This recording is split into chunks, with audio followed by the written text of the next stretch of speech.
പിതാവിൻ്റെയും പുത്രൻ്റെയും പരിശുദ്ധാത്മാവിൻ്റെയും നാമത്തിൽ ആമേൻ. 40 ദിനരാത്രങ്ങൾ ഉപവസിച്ച് പ്രാർത്ഥിച്ച് മാതൃക തന്ന യേശുവിനാൽ അനുഗ്രഹിക്കപ്പെട്ട പ്രിയ മാതാപിതാക്കന്മാരെ, സഹോദരി സഹോദരന്മാരെ, വാത്സല്യമുള്ള കുഞ്ഞുമക്കളെ, നോമ്പുകാലം നോവറിയാനുള്ള കാലമാണ്.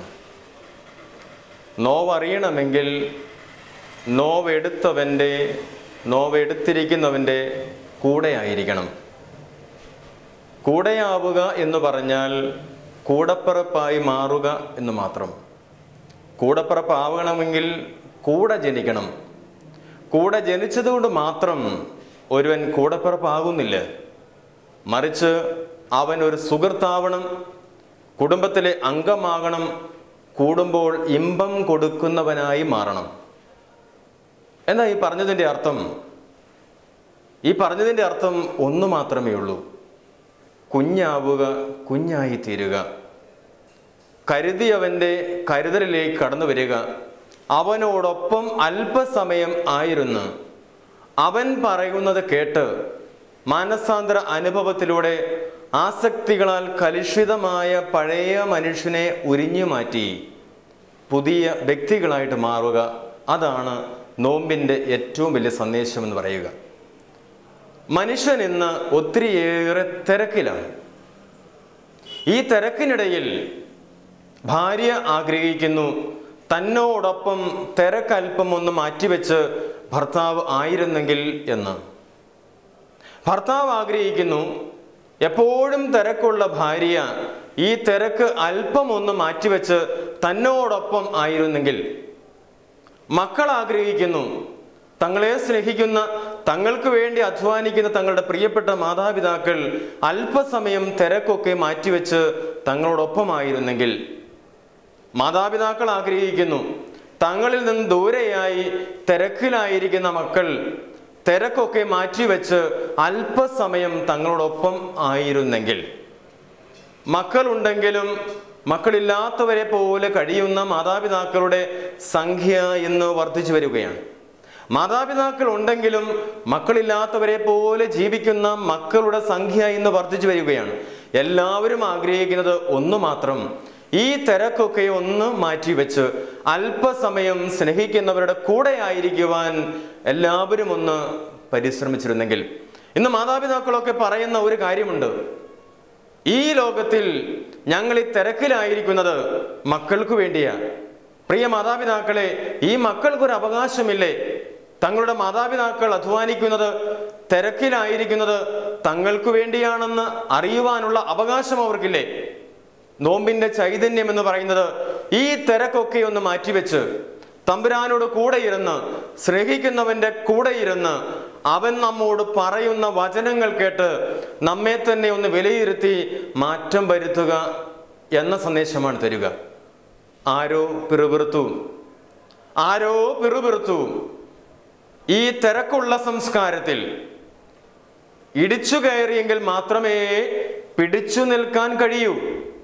പക്ഷേ ഈ കൂട്ടത്തിൽ നാം ഒന്ന് മനസ്സിലാക്കണം: തിരക്കിനിടയിൽ ഇടിച്ചു കയറാൻ നാം പരിശ്രമിക്കുമ്പോൾ നമ്മളിൽ നിന്ന് പലതും അന്യമായി പോകുന്നുണ്ട്, നഷ്ടപ്പെട്ടു പോകുന്നുണ്ട് എന്ന യാഥാർത്ഥ്യം കൂടെ നാം തിരിച്ചറിയണം. കാലത്തിനൊത്ത് നാം ഓടുമ്പോൾ ഈ ഓട്ടത്തിനിടയിൽ നമ്മളിൽ നിന്ന് ചില മൂല്യങ്ങൾ, പ്രധാനപ്പെട്ട ചില കാര്യങ്ങൾ അപ്രത്യക്ഷമാകുമ്പോൾ അതിനെ ഓർത്ത് പിന്നീട് നിരാശപ്പെട്ടിട്ട് കാര്യമില്ല. അതുകൊണ്ട് തിരക്ക് കുറയ്ക്കുക, തമ്പുരാനോട് ചേർന്നിരിക്കുക, അവൻ തരുന്ന സന്ദേശങ്ങൾ ഹൃദയത്തിൽ ഉൾക്കൊള്ളുക, ആവശ്യമായ മാറ്റം വരുത്തുക, ആസക്തികളാൽ കലുഷിതമായ പഴയ മനുഷ്യനെ ഉരിഞ്ഞു മാറ്റി പുതിയ മനുഷ്യരായിട്ട് തീരുക. ഈ അടുത്ത ദിവസം ഒരു മനുഷ്യൻ പങ്കുവെച്ച ഒരനുഭവം നിങ്ങളുമായിട്ടൊന്ന് പങ്കുവെക്കട്ടെ. വിദേശത്ത് ജോലിയുള്ള ഒരു മനുഷ്യനാണ്. വിദേശത്ത് നിയമമുണ്ട്, ഇത്ര കിലോമീറ്റർ സ്പീഡിൽ മാത്രമേ വാഹനം ഓടിക്കാവൂ. ആ സ്പീഡിനപ്പുറം വണ്ടി പോയി കഴിഞ്ഞാൽ വഴിയരികുകളിൽ ക്യാമറകൾ ഫിറ്റ് ചെയ്തിട്ടുണ്ട്. സ്പീഡ് ഓവറായി പോയി കഴിഞ്ഞാൽ ഈ ക്യാമറകൾ ഓടിക്കുന്ന വാഹനത്തിന് സ്പീഡ് തിരിച്ചറിഞ്ഞ് അവരെ പിടിക്കുകയും പണിഷ്മെന്റ് കൊടുക്കുകയും ചെയ്യും. ഒരു ദിവസം ഈ മനുഷ്യൻ 60 മൈൽ സ്പീഡിൽ യാത്ര ചെയ്യാവുന്ന റോഡിൽ 90 മൈൽ സ്പീഡിൽ യാത്ര ചെയ്യുകയാണ്. അല്പസമയത്തിനുള്ളിൽ പുറകിൽ നിന്ന് സൈറൺ വിളി മുഴക്കിക്കൊണ്ട് ചീറിപ്പാഞ്ഞു വരുന്ന പോലീസ് വാഹനം അദ്ദേഹം കണ്ടു. ഒരു നിയമമുണ്ട്, സൈറൺ മുഴക്കി പോലീസ് വാഹനം ചീറിപ്പാഞ്ഞു വരുന്നത് കണ്ടാൽ ഓടിക്കുന്ന വാഹനം സൈഡിലേക്ക് മാറ്റിയിടണം. ഈ മനുഷ്യൻ തിരിച്ചറിഞ്ഞു താനിതാ പിടിക്കപ്പെടാൻ പോകുന്നു. അദ്ദേഹം വാഹനം സൈഡിലേക്ക് മാറ്റിയിട്ടു. തൊട്ടുപുറകിലായി സൈറൺ മുഴക്കി വന്ന പോലീസ് വാഹനം നിർത്തി. പോലീസ് വാഹനത്തിൽ നിന്ന് പോലീസുകാരൻ ആധികാരികതയോടുകൂടി പുറത്തിറങ്ങി ഡോറ് തുറക്കാൻ ആവശ്യപ്പെട്ടു. ഡോറ് തുറന്നപ്പോൾ ഓവർ സ്പീഡിൽ വണ്ടി ഓടിച്ച ഡ്രൈവർ കാണുന്നു തൻ്റെ പ്രിയപ്പെട്ട സുഹൃത്താണ് പോലീസായി ഇവിടെ വന്നിരിക്കുന്നത്. അപ്പോൾ തീർച്ചയായും താൻ പിടിക്കപ്പെടില്ല എന്ന ഒരു ബോധ്യം അദ്ദേഹത്തിനുണ്ടായി. കാരണം പോലീസുകാരൻ സുഹൃത്താണ്. അദ്ദേഹം കാര്യങ്ങൾ പറഞ്ഞു. പോലീസുകാരന്റെ മുഖത്ത് ഭാവം മാറുന്നില്ല. അദ്ദേഹം ദേഷ്യത്തോടുകൂടി തൻ്റെ കയ്യിലിരുന്ന റെസിപ്റ്റ് എഴുതി അദ്ദേഹത്തിന്റെ കയ്യിലേക്ക് കൊടുത്ത് യാതൊരു മറുപടിയും പറയാതെ തിരികെ പോന്നു. തൻ്റെ പ്രിയപ്പെട്ട സുഹൃത്ത് തന്നെ പിടിച്ചു. തന്നോട് യാതൊരു മറുപടിയും പറയാതെ ഈ പറയുന്ന ശിക്ഷ എഴുതി തന്നതിലുള്ള ദുഃഖം പേറിക്കൊണ്ട് അദ്ദേഹം ഈ റെസിപ്റ്റ് എടുത്ത് വായിച്ചു നോക്കി. അതിൽ എഴുതിയിരിക്കുന്നത് ഇപ്രകാരമാണ്: പ്രിയ സുഹൃത്തെ, നീ എൻ്റെ സുഹൃത്താണ്. പക്ഷെ നീ ഒന്ന് തിരിച്ചറിയണം, ഏകദേശം 6 മാസങ്ങൾക്ക് മുൻപ് ഇതേപോലെ വേഗതയിൽ ഓടിച്ചു വന്ന ഒരു വാഹനമിടിച്ച് എൻ്റെ ഒരു മകൻ എനിക്ക് നഷ്ടപ്പെട്ടു. എനിക്കിപ്പോൾ ഒരു പുത്രൻ മാത്രമേ ഉള്ളൂ. ഞാൻ അവനെ കൂട്ടിനിരുത്തി കാവലിരിക്കുകയാണ്. എനിക്കിപ്പോൾ എൻ്റെ ഉള്ളിൽ ഭയമാണ്. ഈ വേഗതയിൽ പോകുന്ന വാഹനമിടിച്ച് എനിക്ക് എൻ്റെ ഈ ഏക മകൻ കൂടി നഷ്ടപ്പെട്ടാലോ? അതുകൊണ്ട് നീ ശ്രദ്ധിക്കണം. നീ വേഗതയിൽ വാഹനമോടിച്ച് നിയമം തെറ്റിച്ച് വാഹനമോടിച്ച് നീ പോകുമ്പോൾ നിന്റെ വാഹനത്തിന് ഇടിയേറ്റ് ആരെങ്കിലുമൊക്കെ മരിക്കാനിടയായാൽ അവന് നഷ്ടമാകുന്ന ആ നഷ്ടത്തിന് ഉത്തരം പറയാൻ നിനക്ക് കഴിയില്ലല്ലോ. പ്രിയമുള്ളവരെ, ഇത് വലിയൊരു സന്ദേശം തരുന്നുണ്ട്. മനുഷ്യൻ ഇന്ന് അതിഭയാനകമായ തിരക്കിന്റെ നീരാളിയുടെ അടിമത്തത്തിലായിരിക്കുകയാണ്. തിരക്കുള്ളത് കൊണ്ട് അവൻ ചെയ്യേണ്ട പല കാര്യങ്ങളും ചെയ്യാൻ കഴിയാതെ പോകുന്നു. അതുകൊണ്ട് നോമ്പുകാല ചൈതന്യം എന്ന് പറയുന്നത് തിരക്കുകളൊക്കെ മാറ്റിവെച്ച് തിരക്കില്ലാത്തവന്റെ കൂടെ ഇരുന്ന് അവൻ പറയുന്നത് കേൾക്കാനുള്ള ഒരു മനസ്സ് നമുക്കുണ്ടാക്കിയെടുക്കുക എന്നുള്ളതാണ്. പരിശുദ്ധ അമ്മ കാനായിലെ കല്യാണ വിരുന്നിൽ പറഞ്ഞ വചനം ഓർക്കണം: അവൻ പറയുന്നത് നിങ്ങൾ കേൾക്കണം, അവൻ പറയുന്നത് നിങ്ങൾ ചെയ്യണം. നോമ്പുകാലത്തിൽ പരിശുദ്ധ അമ്മയെ കൂട്ടുപിടിച്ച് നമുക്കും ചിന്തിക്കാം, തമ്പുരാൻ നമ്മോട് പറയുന്നത് എന്താ? എൻ്റെ കഴിഞ്ഞകാല ജീവിതത്തിൽ കുറവുകളുണ്ടെങ്കിൽ തമ്പുരാൻ അത് ചൂണ്ടിക്കാണിച്ചു തരുമ്പോൾ നിനക്ക് ഇന്ന കുറവുണ്ട് എന്ന് പറയുമ്പോൾ ആ കുറവ് പരിഹരിക്കാനുള്ള ഒരു സന്ദേശം ഉൾക്കൊള്ളാൻ നമുക്ക് സാധിക്കണം. പ്രിയമുള്ളവരെ, ഈ തമ്പുരാന്റെ കൂടെ ആയിരിക്കുക എന്ന് പറഞ്ഞാൽ തമ്പുരാൻ ചില കാര്യങ്ങൾ നമ്മളോട് പറയും, ചില സന്ദേശങ്ങൾ നമുക്ക് തരും. വിശുദ്ധ മത്തായിയുടെ സുവിശേഷം 4-ാം അധ്യായം 1 മുതൽ 10 വരെയുള്ള വചനങ്ങളിലേക്ക് ഒന്ന് കടന്നു പോകണം. 40 ദിനരാത്രങ്ങൾ ഉപവസിച്ച കർത്താവ് ഉപവാസം കഴിഞ്ഞ് പുറത്തേക്ക് ഇറങ്ങുമ്പോൾ തമ്പുരാന് വിശന്നു എന്ന ഒരു തിരുവചനം നമ്മൾ കാണുന്നുണ്ട്.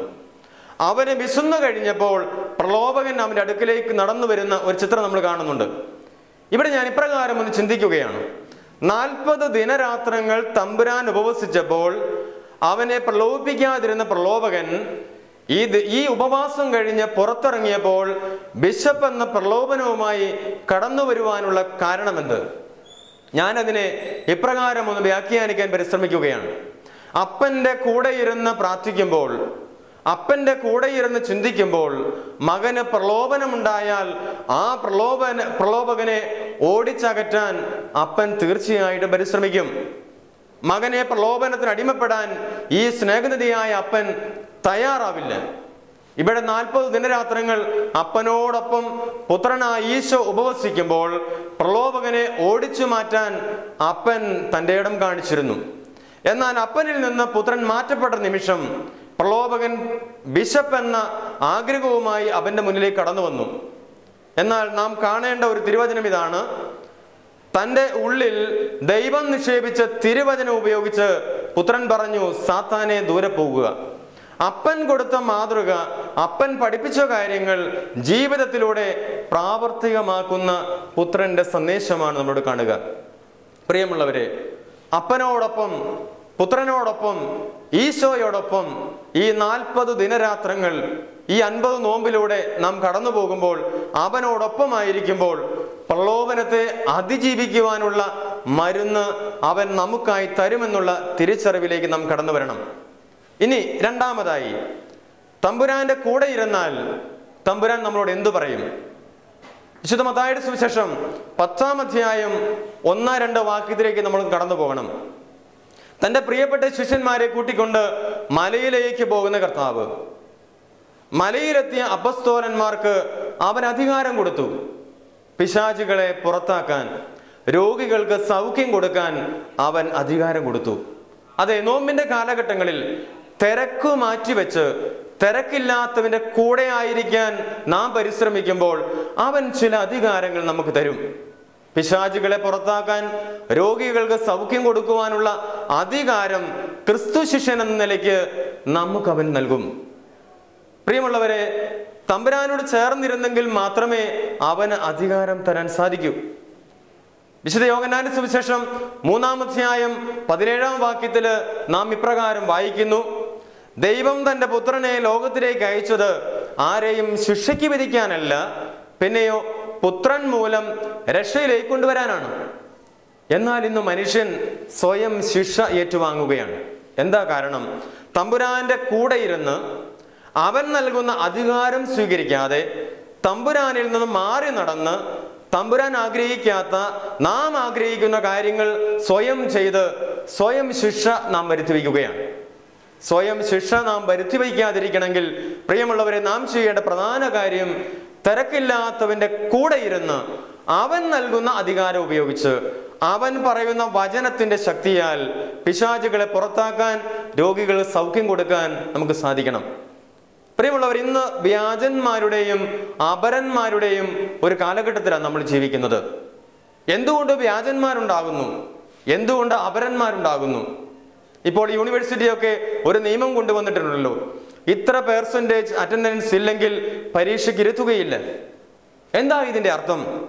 നേരാവണ്ണം പരീക്ഷ എഴുതാതെ, കോളേജിൽ പോകാതെ, പരീക്ഷയ്ക്ക് പോയി എഴുതി കള്ള സർട്ടിഫിക്കറ്റും ഒക്കെ ഉണ്ടാക്കുന്ന മനുഷ്യർക്ക് കൊടുക്കുന്നത് രക്ഷയുടെ അനുഭവമല്ല, മറിച്ച് ശിക്ഷയുടെ അനുഭവമാണ് നാം തിരിച്ചറിയണം. നന്നായിട്ട് പഠിക്കാതെ, നന്നായിട്ട് കാര്യങ്ങൾ മനസ്സിലാക്കാതെ മുറി വൈദ്യന്മാരും മുറി ഡോക്ടർമാരും ആകുമ്പോഴാണ് രക്ഷ കിട്ടേണ്ടവർക്ക് അത് കിട്ടാതെ പോകുന്നത്, മനുഷ്യർക്ക് ശിക്ഷ കൊടുക്കുന്നവരായി നമ്മൾ മാറുന്നത്. തമ്പുരാന്റെ കൂടെ ഇരിക്കണം. അവന്റെ കൂടെ ഇരുന്ന് അവൻ പറയുന്നത് കേട്ട് അതിനനുസരിച്ച് എൻ്റെ ജീവിതത്തെ ഞാൻ ക്രമപ്പെടുത്തുമ്പോൾ അവന്റെ ആധികാരികത ഉപയോഗിച്ച് ഈ പിശാചുകളെയും ഈ രോഗികളെയും ഒക്കെ സുഖപ്പെടുത്തുന്ന അവസ്ഥയിലേക്ക് നാം കടന്നു വരും.